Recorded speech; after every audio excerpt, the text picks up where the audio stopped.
Vous savez qu'il a écrit un certain nombre d'ouvrages qui remettent la science africaine, n'est-ce pas, au centre de nos préoccupations et comme outil pour sortir de la situation, n'est-ce pas, j'allais dire, de la situation d'aliénation, de la situation d'incarcération dans laquelle nous nous trouvons. Donc, de ce point de vue, je lui passe la parole pour nous parler de la rationalité africaine et de son implication dans le modèle politique et dans le modèle économique. Je vous remercie. J'aime bien le thème d'incarcération que je prends souvent chez Ama Mazama parce qu'elle a une belle phrase sur cette histoire. Elle dit: nous allons tous périr incarcérés si on ne change pas. Alors, cela me permet d'introduire mon sujet. Notre enjeu, ce n'est pas de dire que nous allons lutter contre l'Occident ou la France au hasard. Ce serait trop prétentieux si nous ne savons pas quels sont les lieux de notre défaite. Nous devons donc reconstruire les lieux de notre défaite pour poser la question, sur cette base de notre défaite, comment allons-nous faire? Donc, il faut redéfinir les lieux de notre défaite. Ces lieux sont au nombre de 3. La religion et la spiritualité. L'Occident a récupéré toute la religion et toute la spiritualité africaine avec le monde musulman. Donc, la question est, comment nous allons reconstruire cette religion et cette spiritualité, étant entendu que nous ne pouvons pas avoir l'or et aller chercher le cuivre de l'autre. Si nous sommes les maîtres, si c'est par nous que c'est arrivé, au nom de quoi nous allons aller chercher les images mal faites ou pâlies de ce que nos ancêtres ont fait? C'est là le premier enjeu. Deuxième enjeu, la science et l'éducation.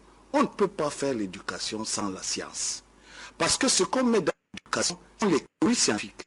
Si vous n'avez pas de théorie scientifique, vous ne pouvez pas faire d'éducation. Si vous êtes agrégé de droit, agrégé d'économie, agrégé de philosophie, etc., si vous n'écrivez pas sur votre modèle, eh bien, il n'y a rien à mettre dans le système éducatif. Nous sommes donc battus parce que nos universitaires ont très peu de temps pour l'Afrique et n'en savent pas grand-chose. Et quand ils en savent un peu, ils ne sont pas capables d'en reparler, ils la vivent intuitivement, mais pas rationnellement.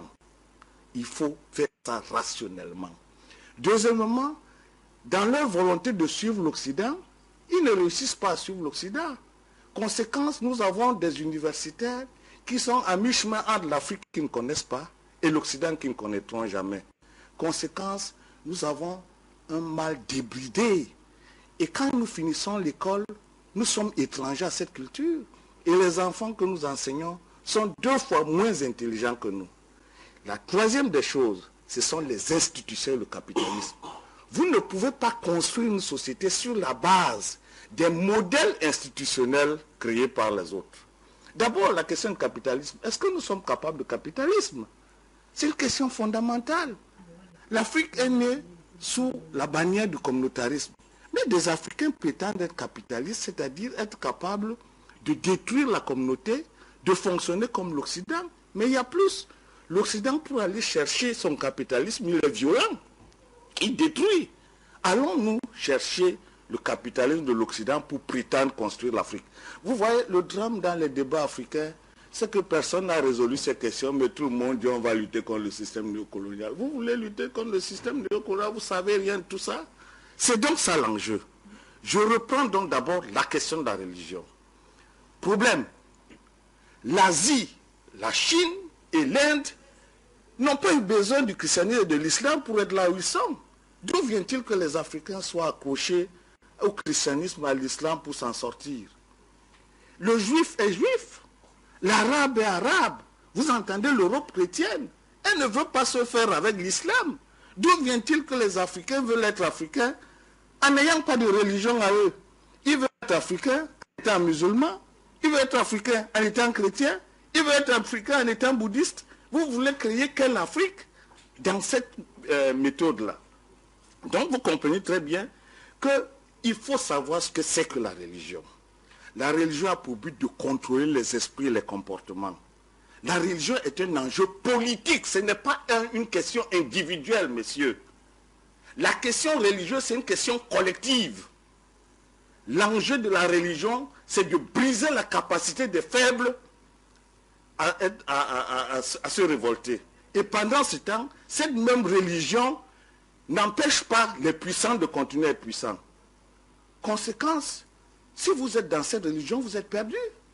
Qui plus est, ces religions sont des prétentions. Vous avez écouté tout à l'heure notre ami Balok. C'est une hérésie de dire que Jésus va vous sauver ou Mahomet. D'abord, Jésus et Mahomet doivent être aux arrêts. Pourquoi aux arrêts? Voilà des personnes qui ont la prétention d'avoir eu Dieu en esprit et qui ont organisé des religions qui ont conduit au génocide, qui payent la facture. C'est eux ou c'est Dieu qui les a envoyés? Auquel cas, si c'est Dieu, eh bien que Dieu, on va l'interroger. Est-ce que vous avez dit à Jésus et Mahomet de venir déporter 30 millions de Noirs en esclavage? Est-ce que vous avez dit à Mahomet de venir mettre en esclavage 8 millions de Noirs? La question est très sérieuse. Ne nous laissons pas embarquer dans des sites mentaux qui n'ont aucun sens. Ce sont des hérésies mentales. Et mon mot n'est pas mal choisi. Il pèse fort. Il n'existe pas un individu sur cette planète Terre qui dise que Dieu m'a dit. L'Afrique a vécu 100 000 ans d'histoire sans qu'il y ait une autre nation, une autre culture. Parce que Dieu a mis en homme noir la potentialité absolue de la vérité. Si c'était les Occidentaux, qu'aucune autre nation n'aurait résisté, les aurait exterminés. Conclusion, on ne peut pas prétendre que l'Afrique qui a été la première sur cette planète Terre, qui n'a jamais vu Dieu, et que d'autres personnes viennent dire que Dieu leur parle, Dieu a une bouche, Dieu a la barbe, Dieu ressemble à quoi? Donc, les Africains doivent se ressaisir. La question de Dieu en Afrique, c'est une question scientifique. L'Afrique n'a jamais dit Dieu. L'Afrique dit la science. Et c'est parce qu'elle est émue devant la question scientifique qu'elle donne aux principes scientifiques les noms de Dieu. Quand vous entendez Atum, Mahat, Ra, Horus, ce sont des principes scientifiques. Ceux qui ont les intentions à savoir, ils doivent le savoir. Donc la question de Dieu en Afrique, c'est une question philosophique et scientifique. Il n'est pas question de prétendre qu'on a vu Dieu et qu'on va en parler. J'achève sur cette question de la religion en disant 3 choses. 1. La prétention de l'islam de dire que c'est Mahomet qui a sauvé. La prétention de Jésus de dire que c'est par lui que va arriver le destin du monde. Voilà la première base de division la plus fervente de l'humanité. Ce sont des religions exclusivistes. Le seul fait que chacun prétende que tu ne passes pas par moi, tu ne vas pas voir Dieu, tu es perdu. Et vos mamans, vous les laissez à qui? Si le salut individuel, votre famille, vous la donnez à qui? Vous partez seul, vous laissez les autres? Vous comprenez donc que la question de Jésus et de Mahomet, c'est une question anthropologique. C'est le sens individualiste de l'histoire de l'humanité proposé par l'Occident, qui n'est pas un sens africain. Dire que vous allez avoir votre salut par Jésus, Mahomet, c'est une faute en Afrique. Vous ne pouvez pas laisser votre père et vos cousins. Vous ne pouvez pas. Si vous le faites, vous n'êtes plus africain. Maintenant, la deuxième question, c'est la science. La science. Voyez-vous, il y a 10 ans, j'attends Molefi qui était à Santé à Mamazama. Mais la nature a voulu que j'ai fini d'écrire tous les livres, toutes les théories. Je dis toutes les théories. J'ai écrit la théorie économique. J'espère qu'elle va apparaître. La sociologie africaine, la théorie du droit, le savoir africain, la religion africaine. Parce que j'avais le sentiment que ne pas résoudre cette question, c'était une méprise. Sur quelle base allions-nous fonder notre capacité à enseigner nos enfants sur d'autres bases, sans ces livres-là? Voilà la raison pour laquelle ces livres ont été écrits. Là-bas, c'est marrant de la théorie du tout.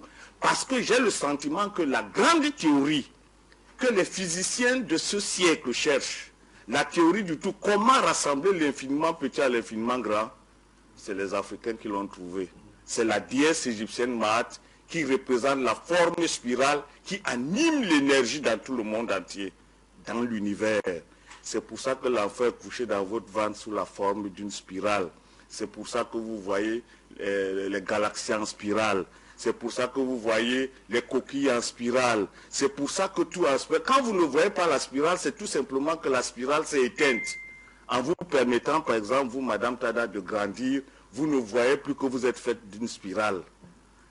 Et c'est là l'enjeu. Vous qui êtes assis avec moi, C'est ça l'ordre de l'univers pensé par les Africains. Mais ce n'est pas une question simple. Parce que dire que l'univers est fondé sur une spirale, il faut non seulement avoir des observations, mais il faut avoir la science de ces observations. Et la cosmologie a été la première activité, l'astronomie des Africains. C'est sur la base de l'astronomie que l'Afrique s'est construite. Parce que le mouvement en spirale que vous voyez, il est fondé sur deux forces qui s'opposent. Une force de gravitation qui empêche l'univers d'avancer. Mais en même temps, cette force de gravitation qui s'oppose à la force d'expansion de l'univers, c'est la même force qu'on retrouve chez les humains, entre l'homme et la femme. La lutte tous les jours entre un homme et une femme sont fondées sur la même loi. C'est-à-dire que l'homme, dans sa capacité à vouloir s'étendre, même philosophiquement, est retenu par une femme assise sur des conceptions fortes. On va faire ça. Ne réfléchis pas au hasard. Donc ce sont ces mêmes forces qui sont reportées de l'infiniment petit à l'infiniment grand. C'est sur cette base-là que j'ai écrit tous ces livres-là. La théorie du droit. Comment la théorie du droit se précise? Eh bien, en Afrique, il n'y a pas un catalogue de 1000 articles où quand vous avez tué quelqu'un ou bien quand vous avez commis l'adultère, on vous dit article 15, vous êtes emprisonné. L'Afrique ne connaissait pas les prisons. Pourquoi l'Afrique ne connaît pas les prisons? Parce que les humains étaient préparés avant qu'ils deviennent méchants ou mauvais.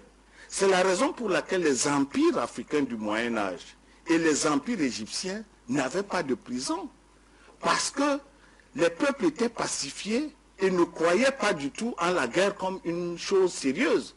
Donc il y a une question qui revient toujours en Afrique, on vous dit, ah, mais pourquoi si vous étiez une grande civilisation, vous êtes tombés? Mais nous sommes tombés parce que nous étions civilisés. Est-ce que vous, Madame Tada, un voleur qui vient vous prendre et vous faire tomber, sérieux? Donc, c'est une nation civilisée et nous ne préparions pas la guerre comme un genre. C'est les peuples assaillants et barbares qui sont venus attaquer des peuples civilisés. Et c'est parce que les Africains n'avaient pas du tout la capacité de se défendre, parce qu'ils ont fait des millénaires dans un ton pacifique qu'ils ont été battus. C'est la seule raison qui explique, puisqu'au XIVe siècle, XVe siècle, l'Empire du Mali redevient la première puissance mondiale. L'Égypte a été la première puissance mondiale avant le 5e siècle. Pendant le Moyen-Âge, l'Afrique redevient la première puissance mondiale. Donc nous sommes en train de reconquérir la troisième phase de la puissance mondiale. Vous comprenez? Donc le temps que nous avons eu, les 5 siècles d'esclavage, sont des siècles de sédimentation de notre capacité d'initiative. Et c'est la raison pour laquelle la question religieuse se prépare. Nous sommes en train d'envisager avec les Molefi qui étaient à Santa Mazama l'idée que j'ai eue au départ de réouvrir la grande confrérie panafricaine. Il faut que j'aille au Bénin, au Mali, etc., au Burkina, pour que les maîtres rituels de ces zones qui avaient fermé les lieux, parce que pendant la colonisation, beaucoup d'Africains vendaient leurs rituels et vendaient les sectes, ils avaient fermé provisoirement. Et ils avaient dit qu'ils ne donneraient plus jamais aux arrivants qu'ils connaissent l'occasion de revendre une fois de plus l'Afrique. D'où cette confusion et cette mentalité qui fait dire que les initiés aiment trop faire les choses entre eux. Ils le font entre eux parce que les autres ont vendu la mèche et ils ne pouvaient pas accepter que les aliénés d'aujourd'hui, les fils de l'Afrique aliénés aujourd'hui, reviennent chercher ça pour aller les revendre. Mais le temps est arrivé pour qu'on réouvre les sources. Et l'enjeu, c'est que nous devons refaire cette confrérie. Mais en même temps, nous devons refaire la deuxième phase, la science. Les livres sont achevés. Ama Mazama et Molefi Kete ont déjà fait une bonne part de théorie. J'ai lu leurs livres. Si nous fondons l'essence de tous ces livres-là, que nous mettions ça en compulsion, en les traduisant, comme a dit Molefi, en anglais, en arabe, en portugais, pour que les Africains se rendent à l'évidence que le temps est arrivé. Je voudrais, avant de quitter la parole, préciser que nous sommes les maîtres de l'univers. Nous ne revendiquons pas de culture. Nous ne sommes même pas en train d'égaliser les cultures. Moi, en ce qui me concerne, il me le fait avec. La question n'est pas est-ce que nous avons une culture est-ce que les autres ont une culture, puis est-ce que l'Inde a une culture, et que nous soyons en train d'agréger toutes les cultures? Non, nous sommes les maîtres, nous sommes les instructeurs. Nous possédons la science avancée, la plus pointue de notre temps. Je défie toutes les personnes qui n'y croient pas de relire ces livres et d'enrichir. Je peux me tromper sur beaucoup de choses. Et tout le monde doit regarder ces livres.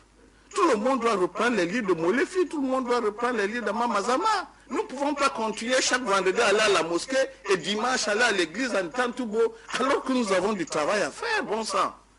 Donc l'enjeu est là. Il reste les institutions. C'est la dernière phase. Je termine dans moins de 30 secondes. Nous devons réhabiliter nos institutions traditionnelles, sinon tout est foutu.